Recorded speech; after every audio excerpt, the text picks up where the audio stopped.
Hey friends, welcome to my YouTube channel commerce with Tanu. हमने पहले business का syllabus start किया था, लेकिन आज हम शुरू करने जा रहे हैं अकाउंट्स का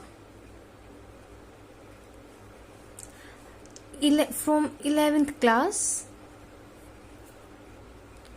आज हम करेंगे मीनिंग ऑफ अकाउंटिंग,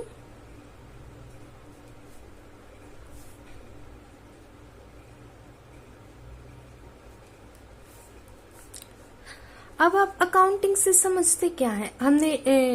अगर हम बिना 11th की क्लास के देखें तो हमने अकाउंटिंग से यही समझा है कि प्रिपेयरिंग ऑफ अकाउंट्स, यानी कि इसमें हम ऑडिटिंग करते हैं और बैलेंस शीट बनाते हैं, यानी कि फाइनल अकाउंट प्रिपेयर करते हैं। ये हम जर्नली समझते हैं अकाउंटिंग से। लेकिन जो अकाउंटिंग होती है एक वाइडर टर्म है। वाइडर टर्म कैसे है कि अकाउंटिंग स्टार्ट होती है रिकॉर्डिंग से,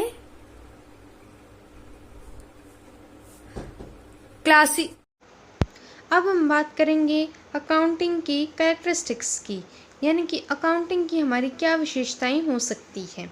अकाउंटिंग की हमारी कैरेक्टरिस्टिक्स होती है recording, classifying, summarising, final account, interpretation of result. यानी कि जो हमारा मीनिंग है अकाउंटिंग का, उसी में से हमारी निकली है कैरेक्टरिस्टिक्स। अब हमारा रिकॉर्डिंग क्या होता है। रिकॉर्डिंग होता है कि ट्रांजैक्शंस को रिकॉर्ड करना। अब हमारी ट्रांजैक्शंस क्या होती है। ट्रांजैक्शंस होती हैं हमारी डेली बेसिस की, जो हमारी एक्टिविटीज़ होती है, जो डेली बेसिस की हमारी एक्टिविटीज़ है बिजनेस से रिलेटेड। डेली बेसिस की हमारी एक्टिविटीज़ कौन सी होती हैं। Buying and selling of goods and services जो हमारी होती है, वो होती है हमारी ट्रांजैक्शंस, और इन ट्रांजैक्शंस को रिकॉर्ड करते हैं हम अकाउंटिंग में। नेक्स्ट है हमारा क्लासीफाइंग। अब क्लासीफाइंग से क्या समझते हैं। क्लासीफाई क्या होता है कि जो सेम नेचर की हमारी ट्रांजैक्शंस हैं उनको हम एक अकाउंट में पोस्ट करते हैं, ये होता है हमारा क्लासीफाइंग। नेक्स्ट है समराइजिंग। समराइजिंग से आप क्या समझते हैं। समराइजिंग होता है किसी भी चीज़ की समरी बनाना, एक कलेक्टिव समरी बनाना, जितने भी हमारे अकाउंट्स प्रिपेयर हुए हैं। तो जो भी हमारी समरी बनती है वो कौन से मतलब किस टाइप में बनती है, वो हमारी बनती है ट्रायल बैलेंस में। अब ट्रायल बैलेंस में कैसे हमें पता चलता है कि हमारे अकाउंट्स जो बने हैं वो ठीक बने हैं या गलत बने हैं। उसमें हमारा डेबिट और क्रेडिट साइड इक्वल आना चाहिए। ठीक है, हम डेबिट और क्रेडिट साइड की बात आगे करेंगे क्या होता है। ठीक है, अब हम शुरू करते हैं फाइनल अकाउंट, यानी कि इसका नेक्स्ट समराइजिंग के बाद कौन सा नेक्स्ट स्टेप है, फाइनल अकाउंट। फाइनल अकाउंट में क्या होता है, एक फाइनेंशियल पोजीशन पता चलती है, यानी कि हमारी असेट्स कितनी है और हमारी लाइबिलिटीज़ कितनी है, वो पता चलती है फाइनल अकाउंट से।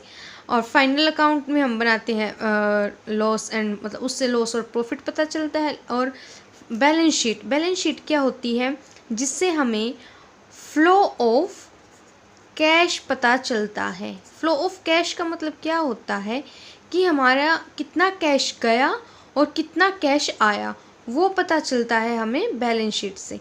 नेक्स्ट हम बात करते हैं interpretation of result. Interpretation of result का क्या मतलब है कि हमें अपना रिजल्ट बताना है। रिजल्ट क्या आया, रिजल्ट में हो सकता है हमारा लॉस आया या हमारा प्रॉफिट आया, ये है हमारा रिजल्ट। यानी कि जो फाइनल अकाउंट से रिजल्ट आया वो है हमारा या तो लॉस आएगा या हमें प्रॉफिट होगा। तो ये हमें बताना है, किसको बताना है, इंटरेस्टेड पार्टीज़ को। अब हमारी इंटरेस्टेड पार्टीज़ कौन सी हो सकती हैं, इन्वेस्टर्स।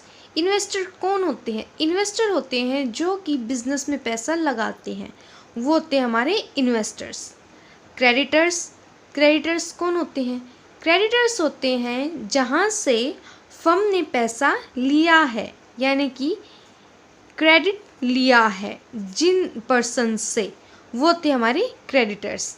नेक्स्ट है ओनर और इसमें आएगा बीच में और ओनर्स और प्रोप्राइटर्स। ओनर और प्रोप्राइटर का मतलब सेम है कि जो हमारे बिजनेस के मालिक हैं, यानी कि जो फर्म के मालिक हैं वो होते हैं हमारे ओनर्स और प्रोप्राइटर। ठीक है, नेक्स्ट हम बात करते हैं प्रोसेस ऑफ अकाउंटिंग। यानी कि हमारे अकाउंटिंग का क्या प्रोसीजर होएगा। प्रोसेस या प्रोसीजर कह सकते हैं आप इसको, या अकाउंटिंग साइकिल भी कह सकते हैं। सभी का मीनिंग एक ही होगा। आप इसको अकाउंटिंग साइकिल, प्रोसीजर, प्रोसेस कुछ भी कह सकते हैं अकाउंटिंग की, ठीक है। अब हमने जैसे बात की थी पीछे, जो हमारे फीचर्स थे वही हमारे अकाउंटिंग साइकिल में ऐसे कैसे आ जाएंगे। कैसे, हमने पहले क्या था, हमारा ट्रांजैक्शन होती है, फर्स्ट हमारी ट्रांजैक्शन होती है, ठीक है। अब हम ट्रांजैक्शन को रिकॉर्ड करते हैं। रिकॉर्डिंग जब हम करते हैं, जौन सी बुक में हम रिकॉर्ड करते हैं उसे हम कहते हैं जर्नल, ठीक है। क्या कहते हैं, जर्नल कहते हैं, ठीक है। नेक्स्ट, जब रिकॉर्डिंग के बाद फिर हम करते हैं क्लासीफाइंग। क्लासीफाई जब हम करेंगे तो वो किस चीज़ में पोस्टिंग करेंगे, यानी कि हर एक का जो एक पर्टिकुलर कैरेक्टरिस्टिक रखेगा, पर्टिकुलर जो नेचर होगा, यानी पर्टिकुलर नेचर के जो हमारे अकाउंट्स होंगे उनको हम रिकॉर्ड करेंगे एक अकाउंट में, और जो एक अकाउंट में रिकॉर्ड करेंगे उसको क्या कहेंगे, लेजर। यानी कि क्या कहना चाहता है कि जहाँ हम क्लासीफाइंग करेंगे वो क्या कहलाएंगे, वो लेजर कहलाएंगे। बाद में लेजर बनाने के बाद समराइजिंग क्या होती है, जैसे आप एक चैप्टर रीड करते हैं, इंग्लिश का मान लिया, हिंदी का मान लिया, आप उसको अपनी फॉर्म में समराइज करते हैं कि एक छोटी फॉर्म में देखते हैं कि उसमें क्या क्या हो सकता है, कि उसकी स्टोरी क्या थी। वही बात इसमें है कि हमारे अकाउंटिंग की क्या स्टोरी थी। स्टोरी मतलब कि हमने कौन कौन से अकाउंट बनाए थे वो हम समराइज करेंगे ट्रायल बैलेंस में, ठीक है। ये होती है समराइजिंग। समराइजिंग के बाद हम लेंगे फाइनल अकाउंट प्रिपेयर करेंगे। फाइनल अकाउंट में क्या पता चलेगा, हमारी फाइनेंशियल कंडीशन का पता चलेगा कि लॉस है, प्रॉफिट है, असेट्स कितने हैं, लायबिलिटीज़ कितनी हैं, ठीक है। यहाँ हम बात करते हैं कि फाइनल अकाउंट में दो अकाउंट प्रिपेयर होते हैं, एक तो ट्रेडिंग और पीएनएल यानी कि प्रॉफिट एंड लॉस अकाउंट, ठीक है। एक बैलेंस शीट भी प्रिपेयर होती है, लेकिन बैलेंस शीट को हम कभी भी एक अकाउंट की तरह नहीं मानते। बैलेंस शीट हमारी होती है, स्टेटमेंट होती है, ठीक है। और स्टेटमेंट क्या शो करती है, असेट शो करेगी या लायबिलिटीज़ शो करेगी। अब असेट किसे कहते हैं, असेट कहते हैं जैसे हमारा कैश हो गया, हमारा बैंक बैलेंस हो गया, फर्नीचर, ठीक है, मशीनरी हुआ, जो भी हमारे बिजनेस के अंदर हैं, ये जो कि हमारे कैश में कन्वर्ट हो सकते हैं फ्यूचर में, यानी कि फ्यूचर में हमें जो बेनिफिट दे सकती हैं चीज़ें, उसे हम कहते हैं असेट। अब हमारी लायबिलिटीज़ कौन सी होती हैं, लायबिलिटीज़ हो गई क्रेडिटर्स, बैंक लोन, ठीक है, ये हमारी हो गई वो लायबिलिटीज़। इसमें हम कैपिटल भी ले सकते हैं लायबिलिटीज़ में। अब हमारी कैपिटल कैसी लायबिलिटी है, हम देखते हैं कि जो प्रोप्राइटर है और जो फर्म है दोनों मानते हैं कि हम एज्यूम करते हैं कि दोनों हमारी सेपरेट एंटिटी होती हैं, ठीक है, सेपरेट लीगल एंटिटीज़ होती हैं, ठीक है। सेपरेट एंटिटी है, प्रोप्राइटर अलग है बिजनेस से और फर्म अलग है प्रोप्राइटर से। वो प्रोप्राइटर जो पैसा इन्वेस्ट कर रहा है हमारे बिजनेस में, तो फर्म की ये ड्यूटी बनती है कि वो फर्म प्रोप्राइटर के पैसे पर उसे इंटरेस्ट पे करे। तो इसलिए इंटरेस्ट पे करती है फर्म किसे, प्रोप्राइटर को। तो ये लायबिलिटी हुई हमारी फर्म के लिए, क्या कौन सी लायबिलिटी हुई, कैपिटल की लायबिलिटी हुई, ठीक है।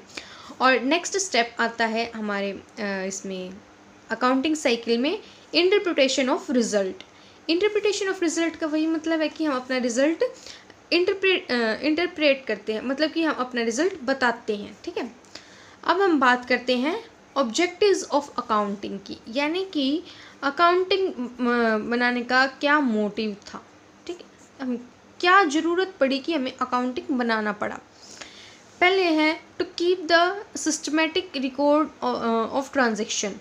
सिस्टमेटिक रिकॉर्ड रखना है, सिस्टमेटिक यानी कि day to day transactions record करनी है, जो भी हमारी ट्रांजेक्शन्स हुई उनको हमने रिकॉर्ड करना है। अब अकाउंट्स में एक वर्ड आता है डे टू डे के लिए, क्रोनोलॉजिकल ऑर्डर। क्रोनोलॉजिकल ऑर्डर का मतलब क्या होता है कि अगर देखते हैं कि 1 मार्च पहले आता है, ठीक है, और थर्ड बाद में आता है, 3 मार्च बाद में आता है। तो पहले 1 मार्च की ही ट्रांजेक्शन्स रिकॉर्ड होंगी, 3 मार्च की बाद में रिकॉर्ड होगी। हम ऐसे नहीं कर सकते कि 3 मार्च की हमने पहले कर दी और 1 मार्च की हम बाद में कर रहे हैं, ठीक है। हम डे वाइज चलेंगे, डेट वाइज चलेंगे, ठीक है। ये होता है हमारा क्रोनोलॉजिकल ऑर्डर, ठीक है। नेक्स्ट बात करते हैं to calculate the profit and loss. अब हम अकाउंट बना रहे हैं, अपना बिजनेस कर रहे हैं, तो बिजनेस में या तो प्रॉफिट होगा या लॉस होगा। तो हमें कैलकुलेट करना पड़ेगा कि हमें कितना प्रॉफिट हुआ और कितना लॉस हुआ, ठीक है। थर्ड हम बात करते हैं to ascertain the exact reason of profit and loss. Exact reason, अब लाइन से ही पता चल रहा है कि एग्जैक्ट रीज़न देखना है। एग्जैक्ट रीज़न यानी कि क्या कारण रहे कि हमें प्रॉफिट हुआ और क्या रीज़न रहे कि हमें लॉस हुआ। अगर हमें प्रॉफिट हुआ तो हम ये देखेंगे हमने कौन सी पॉलिसीज़ बनाई थी, ठीक है, कौन से ऑब्जेक्टिव सेट किए थे कि हमें प्रॉफिट हुआ, या हमने कितनी सेल की थी कि जो हमें प्रॉफिट हुआ। नेक्स्ट हम बात करते हैं लॉस की। लॉस में हम क्या देख सकते हैं कि हमारी ऐसी कौन सी कमी रही या कौन से एक्सपेंस हमने इतने किए जिसकी वजह से हम कंपनी को या फर्म को लॉस बियर अप करना पड़ा। नेक्स्ट हम बात करते हैं to ascertain progress year to year.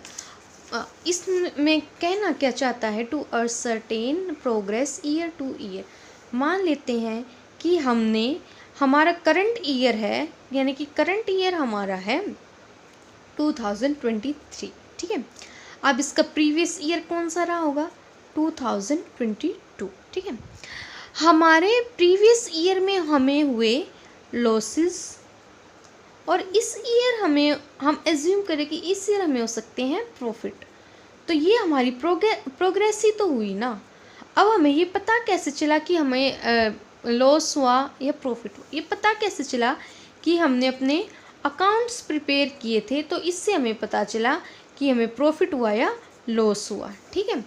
Next last हम आज का टॉपिक करते हैं to prevent from frauds and error.